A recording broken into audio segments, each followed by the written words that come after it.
Hey there, I'm Jordan, and welcome to a Politics and Intrigue Feature Spotlight video for Thrones of Britannia.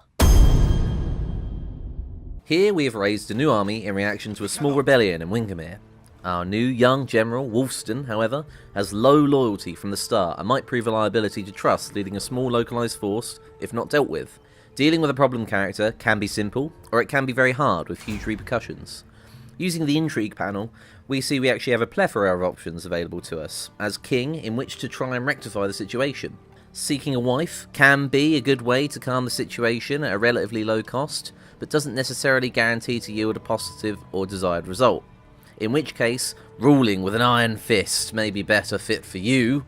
Stripping estates, title, their wife, or even political assassination are all options, but be warned, the knock-on effects of such actions can be widespread and largely more damaging than the original problem if you're not prepared for them.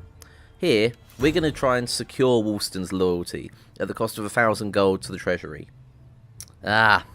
He's got eager and immediately pushed his boundaries, wanting an extra 500 coins to secure his loyalty. We could bribe him with words, but it will be at the detriment of my king's influence, which I can't afford. We're going to pay the bribe, and he's gained the suborn trait, but it's better than losing vital influence as king. So you've seen a positive approach, how about we use a negative one? In this scenario, we're going to assassinate Wolfston at a higher cost, but removing him from the picture entirely. We're going to click the assassinate button for 1250 coin. Oh dear, hunting can be dangerous, can't it? But not dangerous enough, it seems. So Assassin's Arrow only caused Wolfston an unfortunate injury. I do get to replace him as general in the meantime, but he still lives, which means he is a problem for the future and at further cost to the crown. In our third example, although a botched assassination might be a known concern, I'm going to try and massage it. Firstly, I arrange for Wolston's wife to divorce him in an unexpected turn of events. Now heartbroken, and with a less suspicious situation, I move in and follow up with the assassination again. This time it goes cleanly. He chokes to death while eating, probably crying from the fallout of his failed marriage. A brutal but believable turn of events. Wolfston is removed as a problem, and we bring a new general into the foray. Early game, when you begin to expand, you may find that taking your first few new settlements might see a massive drop in loyalty erupt across your entire court of nobles. This is actually an administrative issue and very easy to fix. Why would loyalty drop across the entire court? Well, if you open your faction window, switch to the Governors tab, and then to the Estates panel, on the map you will see scrolls in certain locales of your kingdom are highlighted showing the current estates that are available, with a crown above them if still automatically owned by the king. Characters will go increasingly unhappy the larger the disparity is between how many estates are taken and owned by the crown against how many are distributed amongst themselves. Award estates evenly and regularly as you continue your conquest to sate your nobles and keep a balanced court of governors and commanders. Note that estates maintain loyalty and give a +1 to influence, whereas being the governor of a region is merely a title alone, but does give the region all the pros and cons that come with the traits of that particular governor. Your king has characteristics like everyone else other than loyalty. Influence is his major deciding factor in Thrones of Britannia. He may have character traits that specifically help, such as this -50 upkeep cost for units in his commanded force. A king should always be the active head of your army. In such a war-torn time, he should lead the way for your people. He also does have starting traits, but the more you use him and make strong decisions and win key battles, the more he gains others. Such as here, he has the impassioned trait, the confident trait, and the war chief trait, all of which give him extra zeal, influence, and command, helping him on and off the battlefield. He has 7 influence, but look, his wife Abby is no small asset either. She gives further benefits to him, in this case the well-connected trait, giving him further bonuses to income, governorship, and influence. Guthrum is influential, but he could be better. An intrigue option only available to a king is Hold Feast. A king's feast! It's political action, and although a pricey one, it ensures that you maintain the influence you need to continue your rule. In this case, +2 influence, but in Guthrum up to a healthy 9 overall.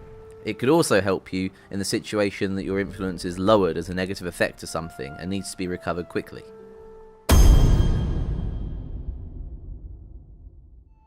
As king, you need an heir to the throne. But just as you need to be influential to hold the respect of your armies and your people, so does he. Here I have an illegitimate child in Lyfing, or I have my son Eheric. As Eheric is too young, I'm going to nominate Lyfing to be my heir to the throne in the intrigue panel. He is nominated, and everything is set in place. Guthrum has sighted Alfred and his army. Now, more powerful than ever, he moves to settle the score once and for all. Brilliant. He's only gone and died in a decisive defeat. Now, not only must I choose a new commander to head my main fighting force, but now I've also suffered a major blow to the attitude of my people towards further war. I have seen a chain rout in loyalty through all my governors and my commanders. I could be in serious trouble here. The king's bastard, Lyfing, is unfit for the job. With little to no experience as a governor and even less influence than his father before him, he is going to struggle to maintain rule. Immediately that low influence takes effect. The army comes after you for a bribe.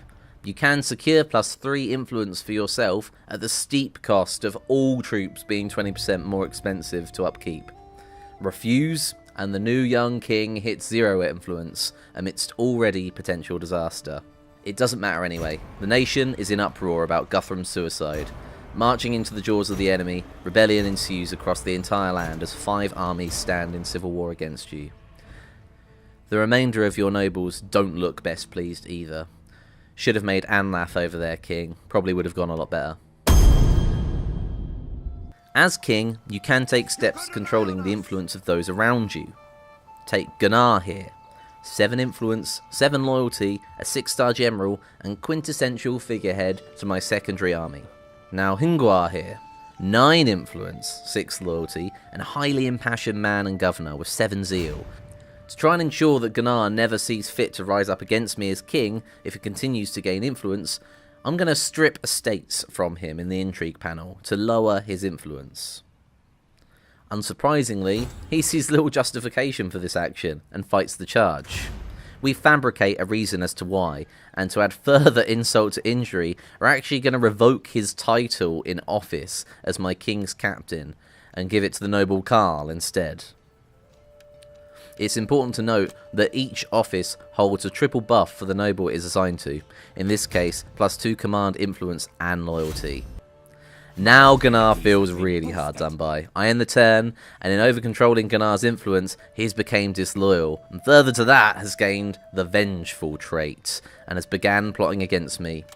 Seeing what happened with Gunnar, let's see what happens if we do the same with the even more influential Governor Hingwar. Let's strip his estates, and although he does not fight the charge, he does immediately lose all his loyalty down to 1. Now we'll do the same and strip his title of office as well as Justicar. Hingwar now hits 0 loyalty, but even after losing both of those things, is still only down to 6 influence. So massive is the sway that he holds amongst the nobles and people of East Engel. Another turn down and Gunnar has already had enough. He stands in civil war against me. And it's worth noting here that a general of any army starting a civil war against you takes exactly 50% of every single unit in that army stack as he starts rallying support. Whereas Hingwar has sallied forth from the fens, has transitioned from governor into general, taken up the sword, and laid siege to Huntingdon. But he only takes a few units with him from the city's garrison, as his army in a civil war attempt has a direct difference. Ruling a kingdom can be a delicate balancing act, so here we're going to show you how to switch governors between provinces. In this case, the people of Steenford are increasingly unsettled with a public order of -11. Over in the east, however, the city of Northwick is booming, and they carry a +8 public order. So what I'm going to do here is give my governors a little switch up. I'm going to remove Hingwar from office, and I'm going to do the same to Elric over in the Fens. Then I'm going to assign them to each other's provinces. I've allowed 1 turn for the change to take effect, and boom, there we have it. Although Norfolk's public order has taken a hit down to +3, its income corruption is only 2% worse off under Elric. Whereas the Fens, however, have gone from -11 to -5 under Hingwar. With 2 buildings on the way, a church and a garrison that will take them down to -2, Hingwar's mighty 7 zeal has massively helped stabilise the entire province. He is also doubly useful in the fact that his traits help with sieges as a frontline town, as well as boosting church and industry buildings. We need to remember that characters as governors or generals carry with them traits that affect a province as a whole, like an edict. Here, even though I am King Bard of Dublin in Ireland, Northumbria have saw fit to reach out and ask me for a declaration of friendship. Ha! English dogs. I have counter-offered them for the privilege and demanded payment for such a request.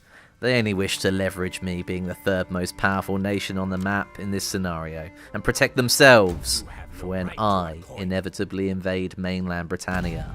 They refuse my counter-offer. If we jump back to our political relations map, just as always, your strength rank, regions owned, and other nations' attitude towards you is represented in the politics bar. My southern neighbours, the Lagan, are on neutral terms with me, aka yellow face. When I offer them friendship, the proposal is seen as excessive, meaning I could actually get away with asking for a lot more. As Dublin get a bonus to their tribute faction ability for leveraging political payments, I ask for 700 gold, turning this particular declaration into a bit of a golden handshake, which they gladly accept. As we look around the rest of the map, it's always good to consider other factions' attitudes towards you, as well as whether you share any neutral enemies or allies, both of which could be useful in engineering political actions later on. Here, the Thethraforth have made enemies with everyone in Ireland other than me. They're desperate, so not only will I demand their declaration of friendship and seize the opportunity for 700 gold, but I'll also commit their last army to marching north and helping me finish off my conquest of the Osraig lands as I push south and blanket around my allies, the Lagan. The Lagan, seeing I've begun my deconstruction of the Osraig, have now came to me, offering further tribute and proposing a defensive pact to further strengthen our alliance, building on our declaration of friendship some terms before. Declarations of friendship can be highly useful when done early on in the game with the right people, so always remember to take in the political landscape in such a delicate and fragile period. Thrones of Britannia comes out on May 3rd. Pre-order to get 10% off at selected retailers.